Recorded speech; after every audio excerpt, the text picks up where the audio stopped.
Hello and welcome to Found in Japan. My name is William and this is the channel where we talk about the people, places, culture, food, and everything else that can be found in Japan.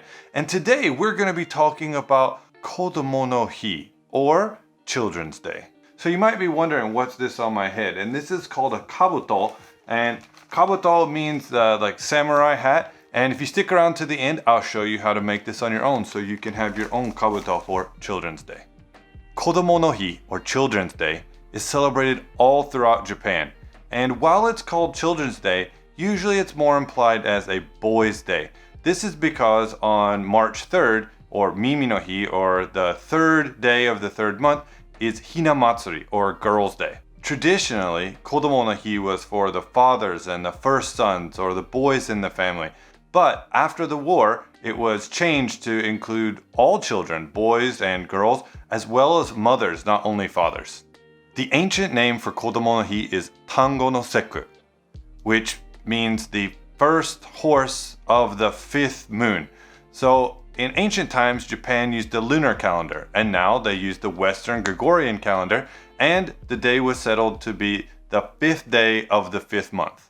So what are some of the main things that are done on Kodomo no Hi? On the Children's Day, there's lots of decorations and there's some food. So first, let's talk about the decorations. One of the things you might see is called Koinobori. And Koinobori are these giant colorful windsocks that can be found in rice fields, outside of buildings, even the Sky Tree or Tokyo Tower.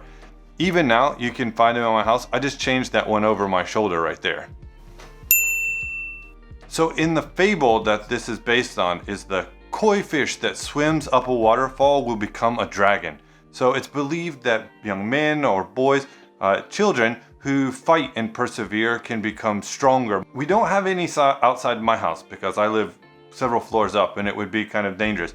But if you go to some temples or you're walking around, you can find them. They're usually very colorful. The colors of the koinobori are also important. Traditionally, the large top black one will be the father to show his strength. There will be another one under it that's usually a pinkish or reddish color, and that's the mother and her warmth. The next first large main red one is the eldest son, and every blue or green or alternating color one is other brothers or children in the family. In fact, several years back, I went to the Daisen Park, which is located here in Osaka, and they have a traditional Japanese garden, and it's beautiful. And one day, I'll do a video there. In that garden, they have a tea ceremony room, and they were teaching how to paint your own koinobori. So I actually painted my own. This is all brush painted. It took a long time. It was very fun. I don't have anywhere to hang this up, unfortunately, but it was very, very nice. Another cultural thing that is displayed, much like the Hinamatsuri, where dolls are put out for the girls, there may be small figures or statues representing traditional Japanese heroes like Kintaro or Momotaro. Oftentimes, they might even ride a carp or a fish to show their strength. Also, what might be displayed is a set of armor. It might be a full set of armor. It might be a half set or a body set. In my family, we don't have a lot of space. So much like the Hina statues that I showed in my other video, we have to have a small helmet. And it looks like this.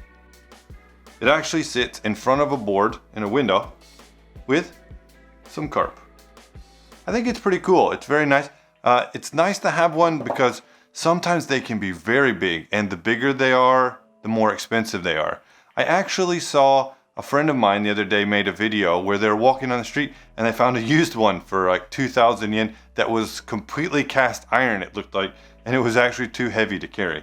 But this is a traditional style of Kabuto, or Japanese samurai helmet, and they are used to represent strength and vitality. Here, you'll actually find are the chrysanthemum, or the marks of the imperial family, and that's actually how it's drawn on the one on the wall back there. For Girls' Day, there's lots of sweets and candies, and on Children's Day, there's two main types of mochi. The first is called Kashiwa Mochi, and Kashiwa Mochi is a white mochi that has been pressed with anko or red bean paste inside and then wrapped in an oak leaf. It has a very intense smell from the oak leaf and is very delicious, especially when it's freshly made.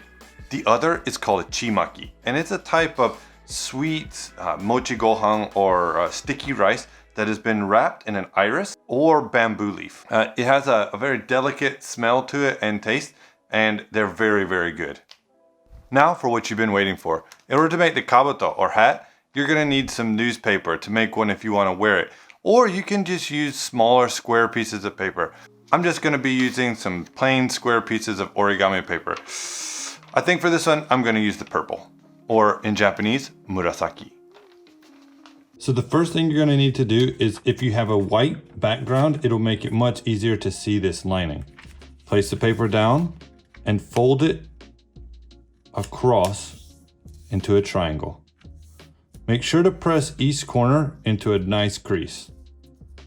You're gonna take the right corner, fold it up to the center, and press. You're gonna repeat this on the opposite side. It doesn't have to be perfect, but the better it is, the closer it is, the better. Now we're gonna rotate this around. From here, we're gonna take the bottom part and fold it up in half across the diamond. And repeat on the other side.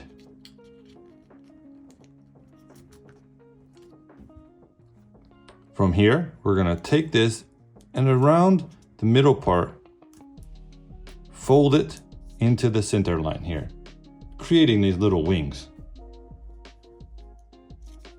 And repeat.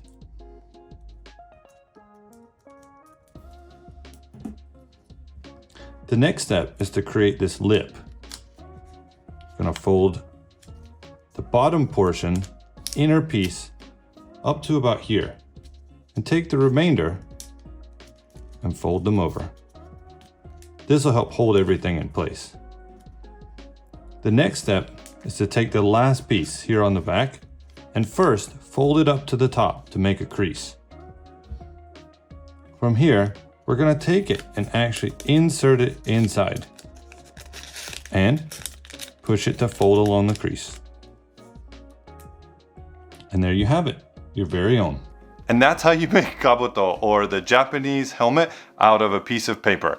I hope you enjoyed this episode. If you're interested in finding out more things about life, culture, and language in Japan, I suggest you like and maybe subscribe, and we'll see you in another video for things that can be found in Japan.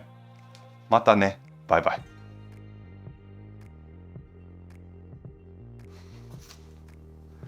And that's how you make the kabuto or helmet using paper. Do I look cool? Anyway.